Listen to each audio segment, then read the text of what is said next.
Assalamualaikum warahmatullahi wabarakatuh.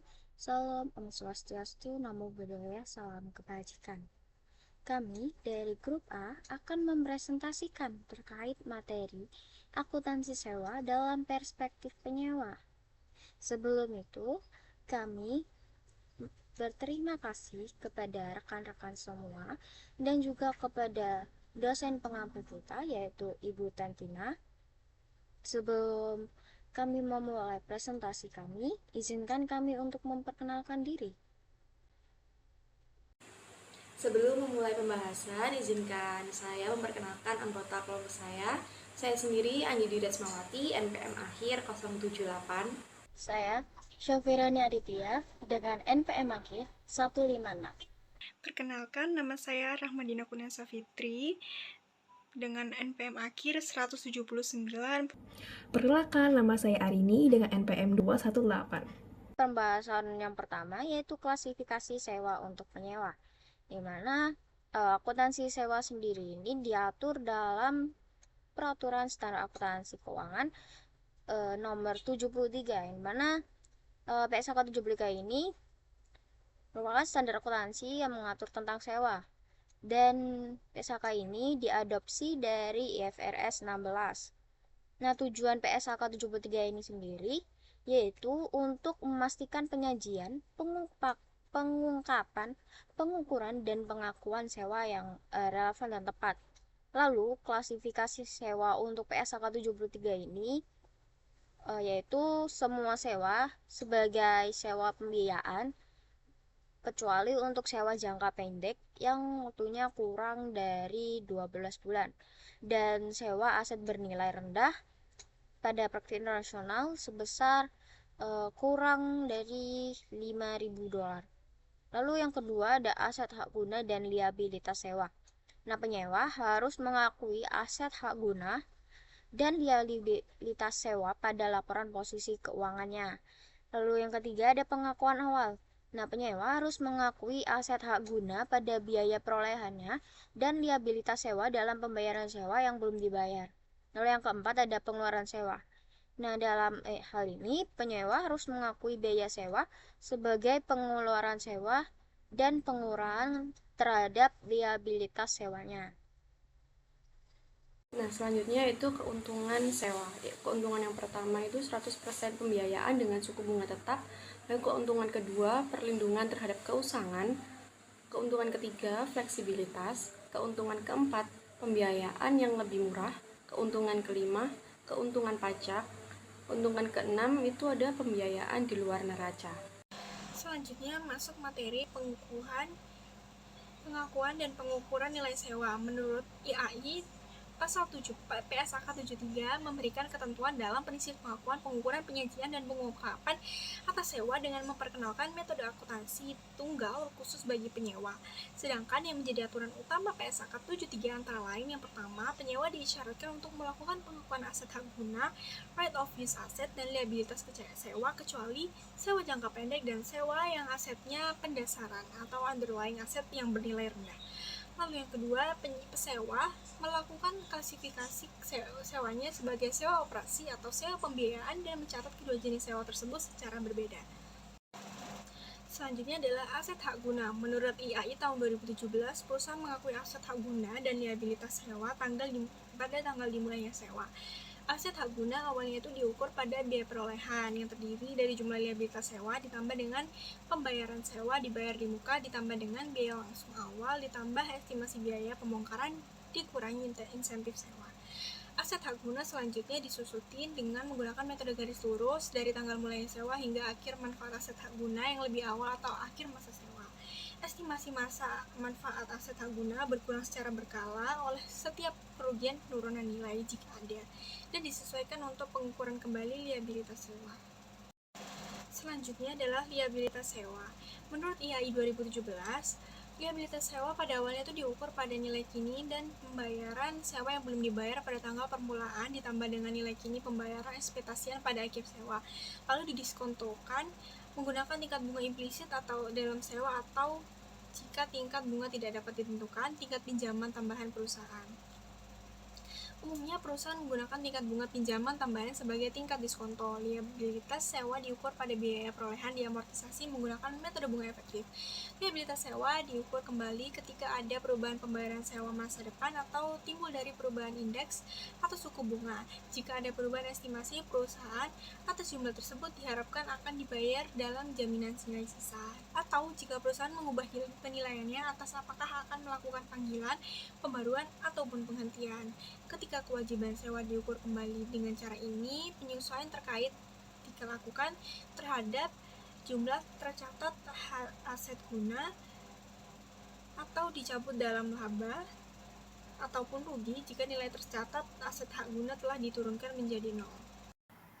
Nah, kemudian gimana sih pengakuan pengeluaran sewa dalam laporan laba rugi itu?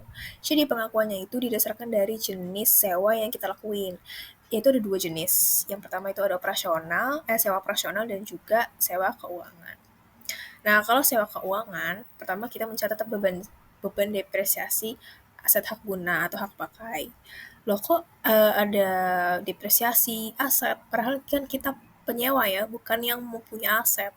Nah, jadi kalau di sewa keuangan, kita sebagai penyewa itu punya hak aset.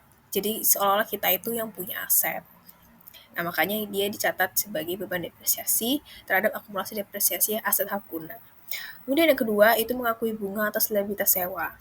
Liabilitas sewa itu kayak kita sebagai penyewa itu dianggap punya hampir semua resiko dan juga manfaat ekonomis dari aset yang disewa. Jadi pelakuan akuntansinya itu mirip sama kalau kita beli aset.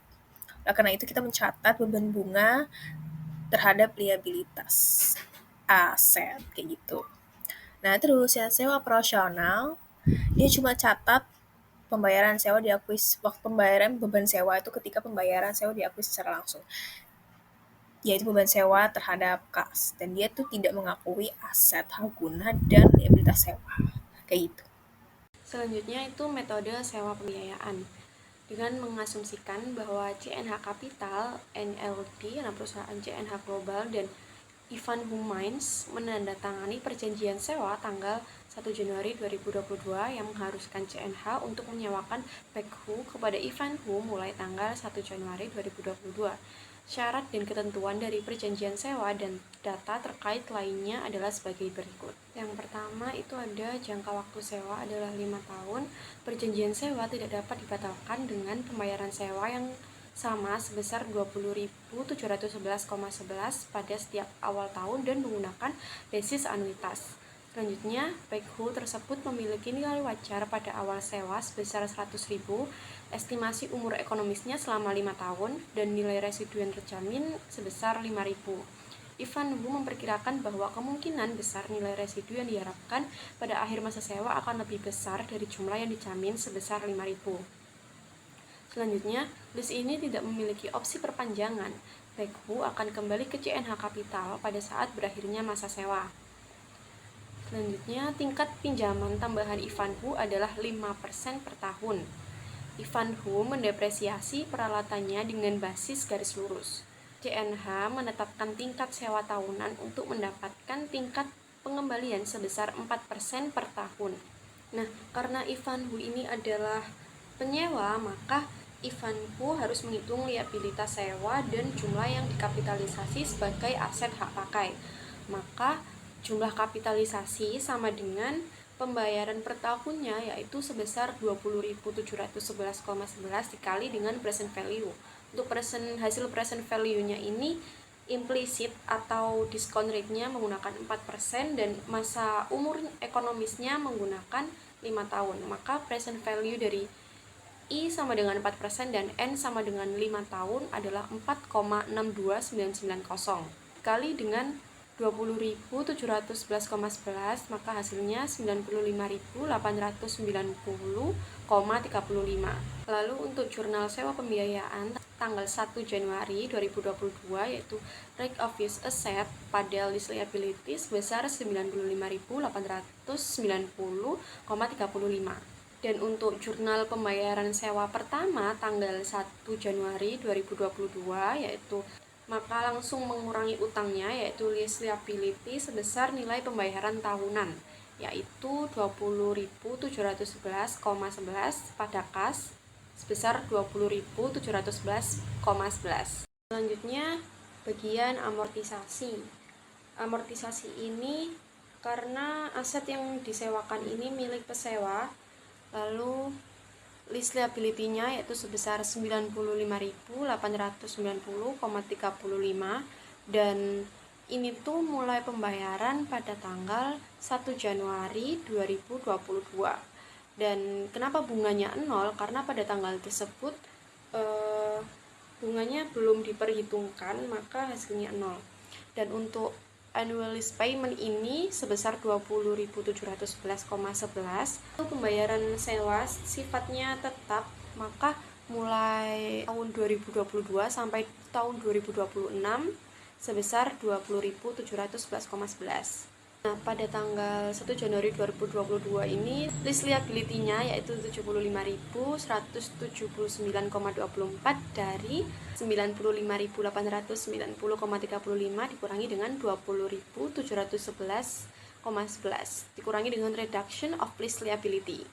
Pada tanggal 1 Januari 2023 ini interest on liability-nya yaitu 3.007,17 dari list liability tahun 2022 kan 75.179,24 dikali dengan bunganya yaitu 4%, maka hasilnya 3.007,17. Untuk reduction of list liability pada tahun 2023 itu 17.703,94 dari 20.711 dikurangi dengan 3.007,17. Seterusnya sampai list liability-nya itu habis untuk mencatat bunga akrual pada 31 Desember tahun 2023. Karena bunga pada tahun 2022 ini belum diketahui, maka kita memakai yang tahun 2023. Kenapa kok memakai tanggal 31 Desember? Karena laporan keuangan perusahaan harus disusun per 31 Desember. Maka tanggal 31 Desember 2022 harus melakukan pencatatan dalam bentuk ayat jurnal penyesuaian, yaitu interest expense pada list liability sebesar 3.007,17.